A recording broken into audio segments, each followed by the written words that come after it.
Ay, sa pong magandang mapagpalang araw, mapagpalang gabi kung saan man panig ng mundo kayo naroon o panig ng Pilipinas.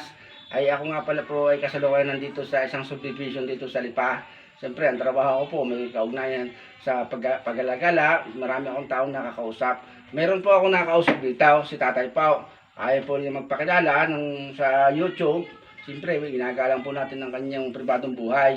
Siya po ay operado daw po sa prostate, stage 3. Then, may problema sa pag-ihi, laging binabalisaw-saw, may infeksyon.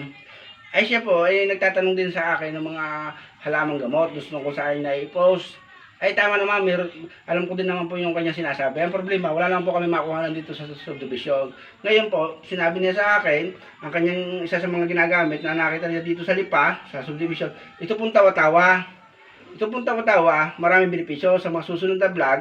Sasabihin ko po ang iba pang mga benepisyo. Ngayon po, ito pong tawa-tawa, sinasamahan po yan ng pansit-pansitan. Siguro naman po, alam niyo yung pansit-pansitan. Wala rin naman po kami makita dito sa Lipa, dito sa subdivision na pansit-pansitan.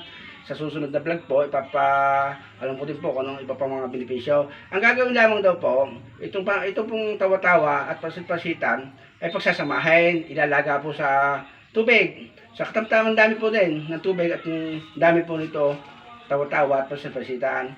Siguro ilalaga po yan ng mga 10 to 15 minutes. Kapag po yun ay kumulo na, kaya ng inumin ni tatay, iniinom daw po niya. Siya po ang magpapatunay na talagang garantisado po itong tawa-tawa at pansit-pansitan sa taong may UTI, sa taong may infeksyon ng ihi, sa taong durot ang pag-ihi. Talaga daw po pag siya nainom, ay lagos-los na kanyang ihi talagang para daw pong ihi ng kalabaw sa madalit sabi. Kayo daw po. Ngayon po, ito daw po ay nakakatulong din sa kanyang prostate na pagka-opera.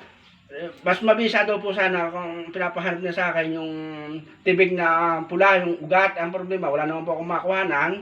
Ay siya daw po ay may alam. Sa may prostate po, nire-recommenda ko pong gamitin yung tibig na pula, yung ugat po, ilalaga po. Ay sige po, sana po ako'y nakatulong sa mga inyo. Maraming salamat po. Okay po, God bless po. Basta.